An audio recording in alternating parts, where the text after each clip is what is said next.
Clara Whitmore was still holding the telegram that had erased her future when a red wool mitten slid into her bare hand. The boy who gave it to her could not have been more than 7. "Pa," he said, staring up at her. "She's shaking worse than the horses." Clara looked down at the mitten, then at the child. One of his own hands was now bare and turning pink in the cold. "I'm all right," she said.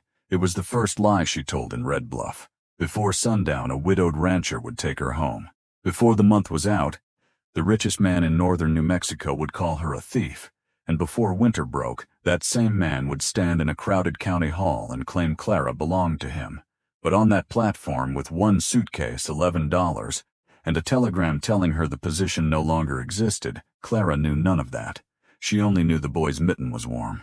The message had arrived before she did. Position withdrawn. Do not proceed. No return fare. No apology. No real signature. Only the name of the school that had hired her, Barton House Academy. 3 months earlier, a woman calling herself Mrs. Barton had offered Clara a respectable position teaching reading, sums, scripture, and music. The salary was modest, but the room was private, the meals regular, and the work steady. Steady mattered. Clara was 29, unmarried, and nearly out of money. The small Missouri school where she taught had closed after fever swept the county. So she sold the walnut table her father had built, packed her dresses around a black tin document box she had not opened in 4 years, and bought a one-way ticket west. Now the school was a lie. The station agent stood behind her with his cap in his hands. "I am sorry, miss. The telegram came yesterday." "Did anyone from Barton House come to explain?"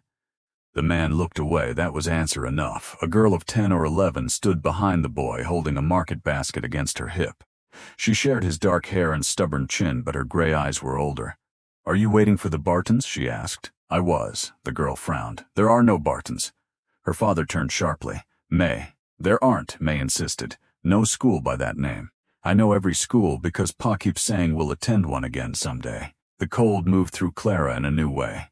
The rancher stepped closer. He was tall, broad through the shoulders, and worn down rather than old. A pale scar crossed one cheek. His coat had been mended neatly at one cuff and badly at the elbow, which told Clara the neat hands were gone. "Thomas Vale," he said. "Clara Whitmore." His gaze dropped to the letter in her hand.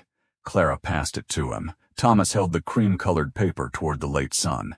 Near the bottom, hidden inside the fibers, was an embossed mark, a coiled snake around the letter P. "Price Mercantile and Banking," he said. "Gideon Price uses this stock for contracts." Across the street, a 2-story brick bank rose above the wooden storefronts. A silver-haired man stood behind a second-floor window, watching the platform. When Clara saw him, he smiled. Why would his paper be used to offer me a position that never existed? "That," Thomas said, handing the letter back, "is a question you should ask from somewhere warmer." Snow clouds were already gathering over the Sangre de Cristo peaks. "The hotel charges $2 a night," he continued. "The boarding house is full. After dark, it will fall below 0. I am not asking for charity. No." His voice held no pity. "I am asking whether you can cook, keep accounts, and teach 2 children who turn every lesson into an argument." "I can." "Can you stand early mornings?" "Yes." "Cold rooms?" "Yes." "Children who still miss their mother badly enough to be angry at anyone who is alive?" Clara looked at May. The girl's jaw tightened. The boy rubbed his bare hand against his coat. "Yes," Clara said more quietly. "I can stand that too." Thomas glanced at his children. "My wife died 3 winters ago. I run cattle 12 miles north. The house has not been right since. Neither have we. I need help through winter. Honest work for honest wages. And if it does not suit us, you leave with what you earned. People will talk. People already talk." His eyes flicked toward the bank window. "Some of them get paid to." The boy lifted the second red mitten from his pocket. "You can have the pair if you come," Ellie Mae said. "You cannot hire people with mittens. It is more than Pa offered first." Thomas closed his eyes for 1 second. Clara almost smiled. She had crossed half the country for a lie.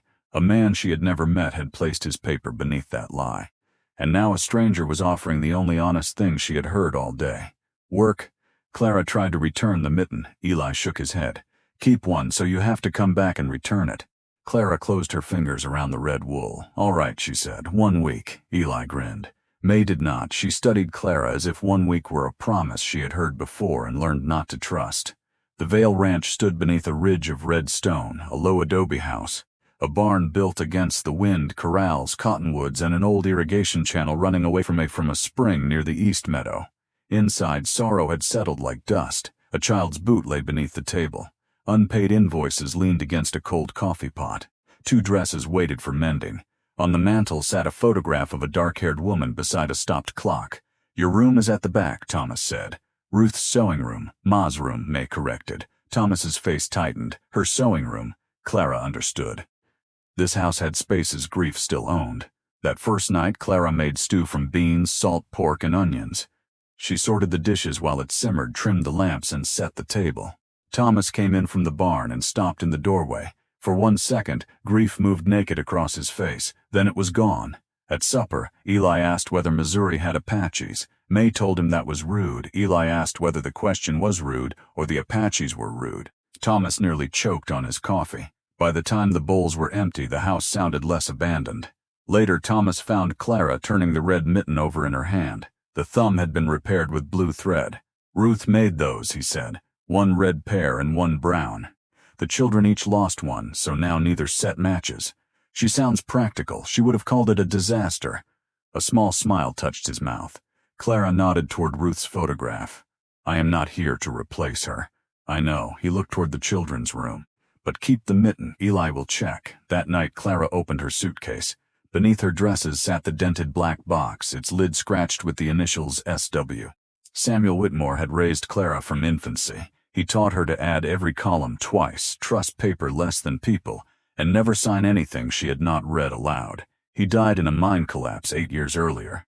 Her mother died 4 years after him and left Clara the key to the box on a blue ribbon. Clara had never used it. As long as the box stayed closed, whatever waited inside could not change the shape of the dead. A floorboard creaked. May stood in the doorway in her nightdress.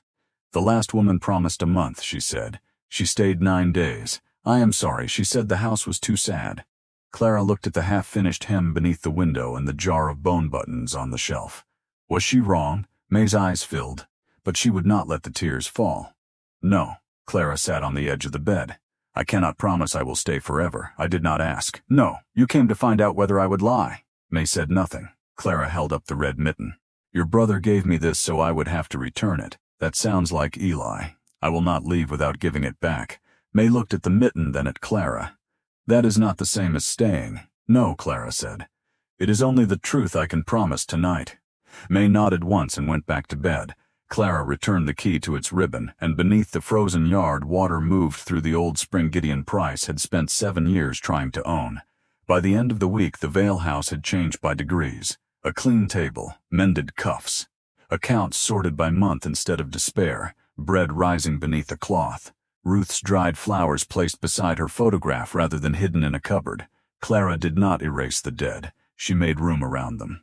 That was why May began to trust her. May allowed Clara to brush the tangles from her hair. She asked for harder arithmetic. One evening she brought Ruth's recipe book from beneath her mattress. "Do not change anything." "I will not." May hesitated. "You can add things at the back. It was the first gift." Eli learned numbers only when cattle were involved. 7 cows in the north pasture, Clara said. 2 break the fence. How many remain? Depends which 2. Eli. If one is Prudence, Pa loses half a day. Thomas laughed from the doorway. The sound surprised all 4 of them. He stopped as if laughter were something he had taken without permission. Clara kept her eyes on the slate. 5 remain, Eli said. "Correct. And Pa still loses half a day." "Also correct." On the 7th afternoon, Thomas found Clara on the porch holding the false school letter. "You said 1 week." "I did." "Planning to leave?" "I am planning to decide." He leaned against the post. "The southern road is closed by snow. You could stay until it opens." "For wages?" "For wages, and after, we decide again." A rider appeared beyond the cottonwoods. He wore a city coat too clean for ranch work and rode a black gelding. "Mr. Vale," he said. "Miss Whitmore." Thomas's face hardened. "Cal Hume." Hume removed an envelope from his coat. "Mr. Price will purchase the East Meadow, the Spring Head, and the old Sequia right for $6,000. "No," Thomas said. "You have not heard the terms." "I heard the land named." Hume looked across the weathered barn, the cattle, and the patched fence. "Winter feed is up. Your banknote matures in January. 6,000 is generous. It is not enough to replace water. Water can be bought. Not after Gideon owns it." Hume's gaze moved to Clara. Mr. Price has a way of improving offers when people help him understand what they truly need. The meaning beneath the words was unmistakable. Thomas stepped off the porch. "Get off my land." Hume smiled, mounted, and rode away. Clara watched until he vanished. "What is the acequia right?" "An irrigation channel," Thomas said. "My father and 3 Hispano families cut it before the railroad came. The spring rises on my land, then feeds farms down the valley. And Price wants everyone downstream paying him. He wants everyone downstream owing him." That night, Clara held the school letter toward the lamp. The P watermark appeared again. The cancellation telegram carried a routing code from Price's private wire. Same expensive ink, same backward curl in the letter G. The job had never existed. Someone in Gideon Price's office had brought Clara to Red Bluff and stranded her on purpose. The question was no longer whether, it was why. 2 days later, Winter answered before Gideon did. The morning began clear. By noon, clouds rolled over the ridge, and the temperature dropped so quickly that a water bucket skinned with ice between trips to the pump. Thomas rode west to move cattle closer to shelter. Clara kept the children inside until May saw the gray mare wandering toward the stock pond. Juniper's stall is open. Clara was already reaching for her coat. They found the mare standing at the pond's edge, reins dragging. Eli ran around Clara, trying to catch them. The ice broke beneath him with a sound like a rifle shot. He vanished to his chest. May screamed.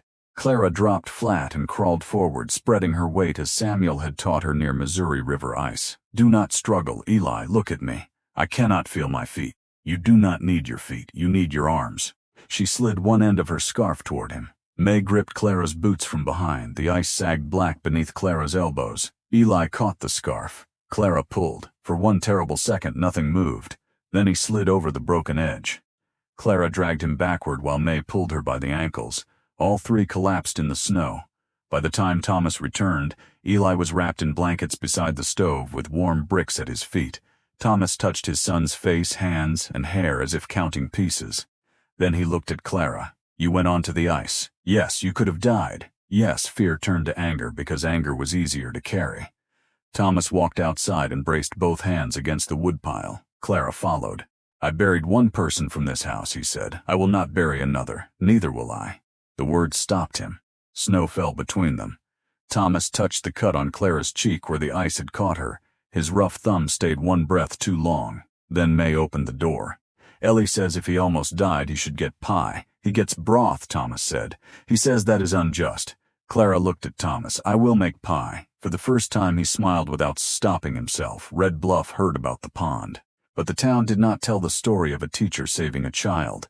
It told the story of a desperate woman risking her life to win a widower's gratitude. At the Mercantile, Clara was denied the household credit Thomas had used for years.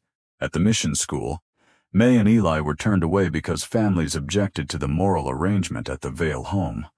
The cruelest part came on Sunday. May had practiced a reading for weeks. Reverend Doss met them on the church steps and blocked the door. Perhaps the children should remain home today. Thomas stepped forward. Clara caught his sleeve. Then she saw Doss look at the false Barton House letter in her pocket. He knew it. "You wrote to me," she said. The preacher's face lost its color. "I beg your pardon? The offer from Barton House. The handwriting is yours." People turned. Doss smiled too quickly. "You are mistaken. Then write the words regular meals." The G curls backward in the letter. "It does the same on every church notice you sign." A carriage stopped beside the church. Gideon Price stepped down in a black wool coat, silver-headed cane in one hand. "Is there trouble?" Clara faced him. His pale green eyes stirred a memory she could not place. "You know there is." He studied her. "You have your mother's temper." The world narrowed. "My mother?" A mistake flickered across his face. Then he smiled again. "Reverend Doss mentioned your family's circumstances." "He never knew my mother." Gideon leaned closer. "You should ask what is inside Samuel Whitmore's black box before you decide which man in this valley deserves your loyalty." Clara stopped breathing. No one in Red Bluff knew the box was black. That night, Thomas hid it beneath a loose stone by the kitchen hearth and loaded his rifle. 3 nights later, Cal Hume came for it. He avoided the road and entered through the barn after midnight. Thomas had ridden south to warn the families who shared the acequia. Clara took the rifle from above the door and found Hume in the tack room, searching the cabinet where Thomas kept old deeds. "Take your hand out." Hume turned slowly. "You know how to use that?" My father believed women should know what men assume they do not. Samuel Whitmore believed many inconvenient things. The way he said Samuel's name told Clara enough. You knew him. I know what he left behind. Hume removed a folded statement from his coat. Sign this. Say Samuel knowingly falsified the original spring survey and Thomas showed you the defect. In return, Mr. Price gives you $2,000, a house in Santa Fe, and a teaching appointment. You invented one school.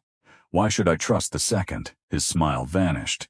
If you refuse, a newspaper will report that you stole tuition money in Missouri. The children will be removed from this household. Vale's banknote will be called. His cattle will be attached. And the box? Opened in public. Clara tightened her grip on the rifle. What is inside? You truly do not know. He stepped closer.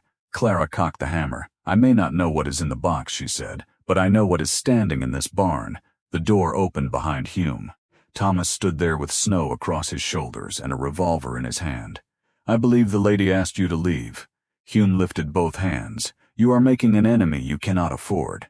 Thomas stepped aside. I already have him. After Hume rode away, Clara's hands began to shake. Thomas took them between his. He knows my father, she whispered, and he knows what is in that box. We open it tonight. Clara pulled back. No, Clara. My mother gave me the key when she was dying. She said Samuel protected me from the truth as long as he could. She made me promise I would open the box only when I had a home strong enough to survive what was inside. Thomas looked toward the kitchen window, where May's shadow moved behind the curtain. Do you have one now? Clara wanted to say yes. Wanting it frightened her more than the box. Not yet. Thomas did not press. That restraint moved her closer to him than insistence would have. The next morning, Gideon struck in daylight. A deputy brought a notice claiming the Vale Spring and East Meadow had never legally belonged to Thomas's family. A newly discovered territorial survey placed the water inside land later purchased by Price Land and Cattle. The survey bore Samuel Whitmore's signature. Clara stared at the date, October 14, 1869. That is not his hand. The hearing is in 10 days, the deputy said. Until then, Mr. Vale cannot sell cattle or alter the spring works. My banknote comes due in 6, Thomas said. Gideon had timed it perfectly. Thomas could not sell cattle to pay the bank. Once he defaulted, Gideon could seize the herd. Once the survey was accepted, he could take the spring. By afternoon, printed broadsides accused Clara of stealing school money in Missouri. By supper, Judge Mercer had signed an emergency order declaring the Vale home morally unfit. Sheriff Jonah Russ came himself. I am required to take May and Eli by noon tomorrow. Thomas's face emptied. No. May held Ruth's photograph against her chest. Eli pressed both fists to his mouth. Rusk lowered his voice. The order says noon. It does not say I cannot arrive at 11:59. You are giving me a morning. I am giving you what I can. What stops it? Proof the broadside is false. A stay from another judge, or a change in the condition Mercer used to call this house immoral. An unmarried woman under a widower's roof, the center of Gideon's story. After Rusk left, Thomas knelt in front of his children. I will not let them take you. How? May asked. He had no answer. That was when Clara understood that the lowest point of a life was not standing alone on a frozen platform. It was watching children discover that a father's promise might not be stronger than a corrupt man's paper. Clara took the red mitten from her pocket. I told you I would not leave without returning this. May stared at her. Clara closed her hand around the wool. I am not returning it. Thomas turned. Clara, I am staying. She waited until the children left the room, then faced him. Marry me before noon. Thomas went still. Do not offer yourself as a legal remedy. That is not why I am asking. Clara's voice shook, but she continued. I arrived believing one more rejection proved I was temporary everywhere. Then your son gave me half a pair of mittens as if it could bind me to this house. Your daughter made me earn every inch of trust. You let me make room around Ruth's memory instead of asking me to erase it. Thomas looked as if breathing hurt. I did not fall in love with you because a judge gave us until noon. The judge only took away the luxury of being afraid. Thomas crossed the room. I loved Ruth, he said. I know, I still do, I know. I thought loving anyone else would betray her. Then you crawled onto breaking ice for my son. You saw how tired my daughter was of being brave. Every morning, I told myself gratitude could feel like this if a man was lonely enough. His hand rose to Clara's face. It cannot. No, she whispered. Then he kissed her like a man who had spent 3 years holding his breath and had finally remembered air. When they parted, he kept his forehead against hers. Yes, he said, but not to satisfy Mercer. I will marry you because I want every road you take from now on to lead back here. Before dawn, they rode to the mission at Cañada Blanca. Doña Marta Reyes brought fresh horses and stayed with the children. Father Esteban asked them one question. If there were no order against those children, would you still marry today? Yes, Thomas said. Yes, Clara answered. They stood before a wooden cross darkened by candle smoke. Clara wore a travel-stained blue dress. Thomas's hair was wet with snow. 2 shepherds served as witnesses. There were no flowers, no music, only a deadline and 2 people who had stopped lying to themselves. Thomas took her hands. I take you with what I have, what I owe, what I fear, and what I can still become. Clara answered, I take you with your grief, your children, your land, and every fight already riding toward us. They reached the ranch minutes before noon. Sheriff Rusk read the marriage certificate on the porch. The moral ground in Mercer's order no longer exists. Then you are not taking them, Clara said. No, Mrs. Vale. May sobbed once. Eli ran into Clara so hard he nearly knocked her down. You stayed, I stayed. For one bright minute they had won. Then Rusk removed another paper. Price has called a public land hearing for tomorrow night. He says he will prove Samuel Whitmore forged surveys across 3 territories. He looked at Clara. And he says that when he tells Red Bluff who you truly are, your marriage certificate will be the least important paper in town. Clara felt the black box beneath the hearth as if it were beating under the floor. The home was strong enough now, there was no excuse left. That night she took her mother's key from the blue ribbon and opened it. Clara had feared thunder. The box contained paper. 3 black field notebooks tied with twine, Samuel's brass compass, a brown newspaper, a silver mine rescue medal, and 6 letters in her mother's hand. The top envelope bore one instruction, for Clara when she is somewhere to stay. Thomas sat beside her at the kitchen table. Clara opened the letter. My dearest girl, if you are reading this, Samuel and I are gone, and you have found a place strong enough to hold the truth we were too frightened to give you while we lived. Clara stopped. Thomas placed his hand over hers. She continued. Samuel Whitmore was your father in every way that makes the word holy, but he was not the man whose blood runs in you. Before Samuel and I married, I kept books for a young land agent named Gideon Price. He promised marriage. When I told him I was with child, he accused me of trapping him. Samuel was his survey partner then. Samuel offered to marry me, raise you, and leave Price's name buried. Clara read the lines again. Gideon Price was her biological father, the man behind the bank window, the man who had known her mother's temper, the man who knew the color of Samuel's box, the man who had brought her west. For 29 years, Clara had believed rejection was something life did to her by accident. Now she understood her first rejection had happened before she was born. Her mother's letter continued. Gideon stole Samuel's survey drafts, altered boundaries, and sold claims twice. When Samuel confronted him, Gideon accused Samuel of fraud. We fled, and Samuel spent the rest of his life rebuilding his name. I have feared Gideon would one day seek you, not from love, but because men who confuse ownership with affection cannot tolerate what escapes them. If he calls himself your father, remember this. Blood explains a body. It does not earn a place in a life. Clara lowered the page. Thomas turned her chair toward him. Look at me, Clara did. You are Samuel Whitmore's daughter, but Price gave me this. She touched her face as if blood might be visible. Thomas took her hand away. He gave you no lesson, you remember, no shelter, no kindness. He does not get to arrive after 29 years and claim the work another man did.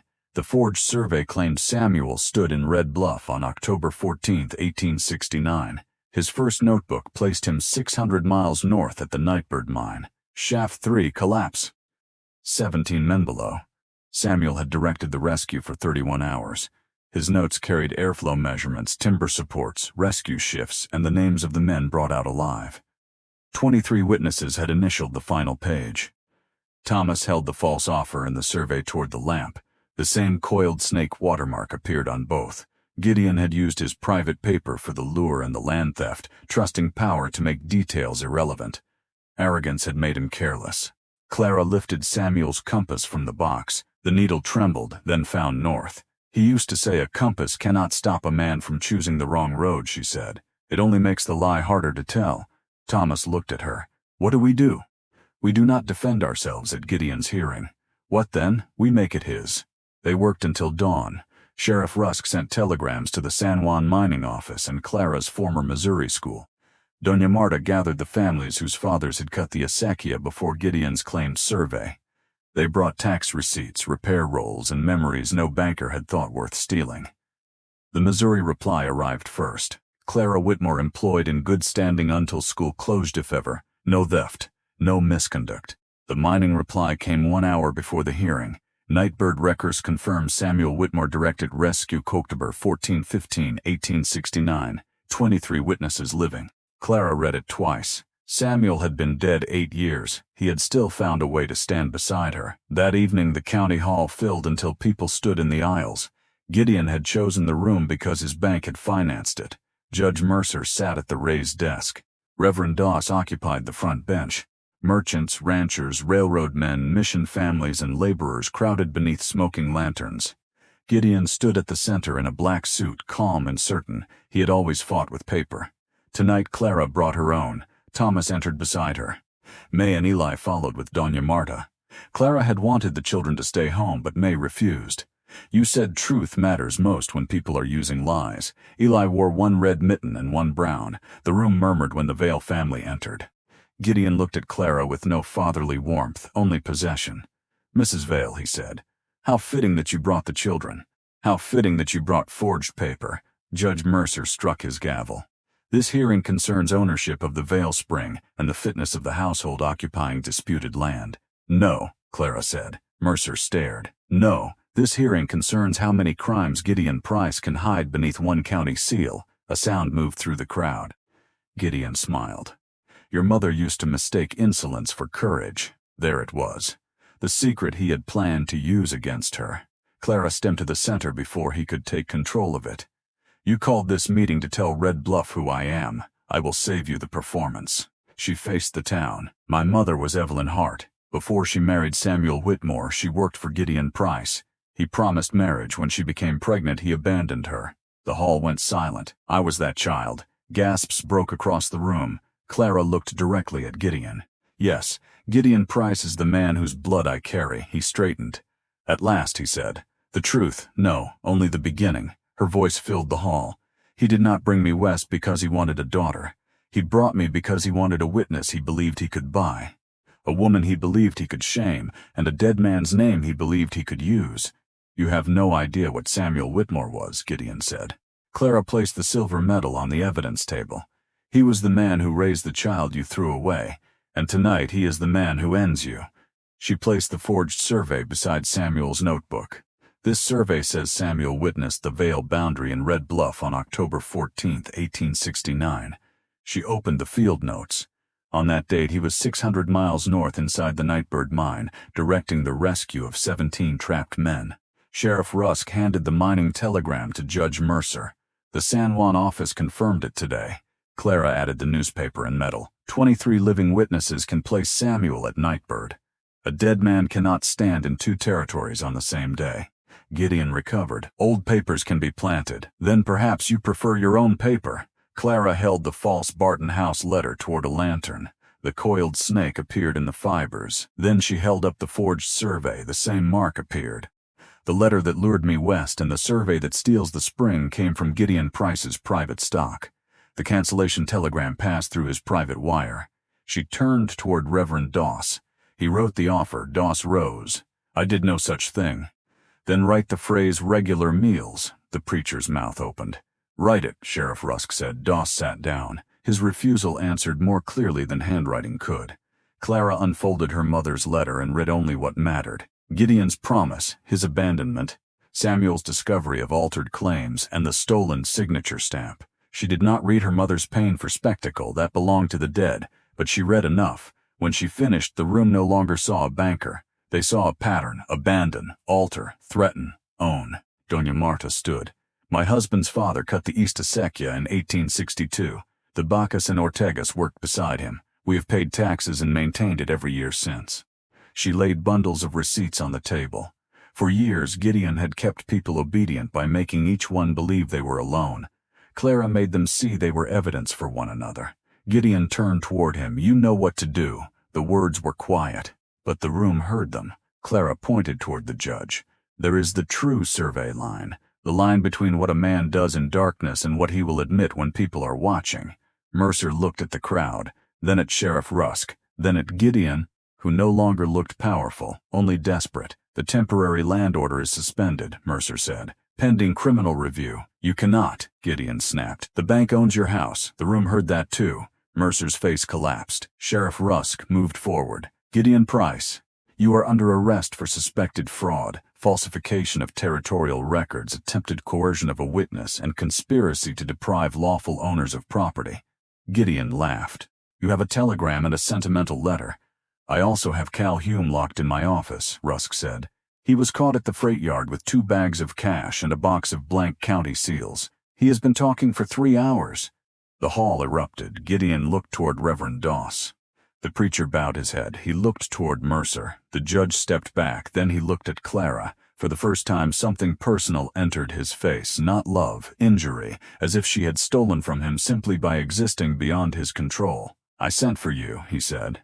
"I could have left you rotting in Missouri. You did leave me. I would have provided for you if you had shown sense. By betraying my husband, by accepting who you are."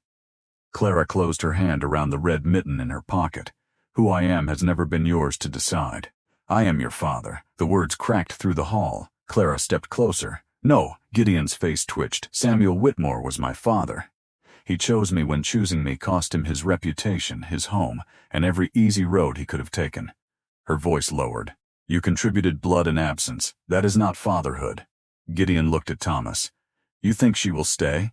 "Women like her spend their lives looking for the next door," Thomas answered quietly. She stopped looking. The certainty in his face nearly broke Clara. Gideon had designed her to be the crack in the Vale household. Instead, she had become the beam holding it up. Sheriff Rusk took him by the arm. At the door, he looked back. "You will regret carrying my name." Clara took Thomas's hand. "I do not carry yours." Rusk led him into the snow. For several seconds, no one moved. Then May wrapped both arms around Clara's waist. Eli joined from the other side. Thomas held all 3. No one in Red Bluff mistook the picture for scandal now. It was a family. The investigation lasted through winter. Hume's testimony opened Gideon's ledgers. The ledgers opened 20 years of altered deeds, false foreclosures, bribed judgments, and invented water claims. Judge Mercer resigned. Reverend Doss confessed to writing the false school letters in exchange for the cancellation of a gambling debt. The Vale Spring claim collapsed. Gideon's property was sold to repay families he had cheated. The acequia was placed under a permanent community charter shared by the Vale, Reyes, Baca, and Ortega families.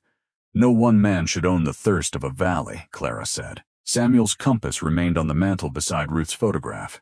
2 dead people who had never met, but whose choices had built the family standing beneath them.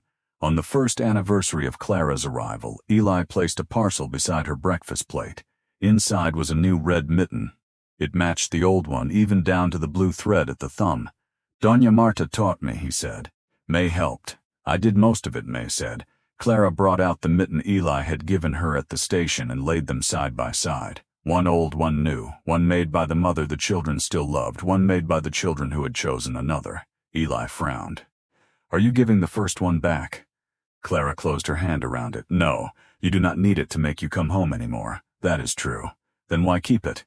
Clara looked at Thomas, at May, at Eli, at Ruth's photograph and Samuel's compass, at a house that had once been surviving and now held more life than its walls seemed built to contain. "Because it was the first thing anyone gave me without asking what I could earn in return." Thomas came beside her and slipped one arm around her waist. "You know better now." Clara leaned into him. "Yes." Outside, the spring moved beneath the thawing ground, steady and unseen, feeding every fieldman had tried to divide. Inside, Clara placed both red mittens above the hearth. The telegram had told her she was not wanted. The mitten had told the truth.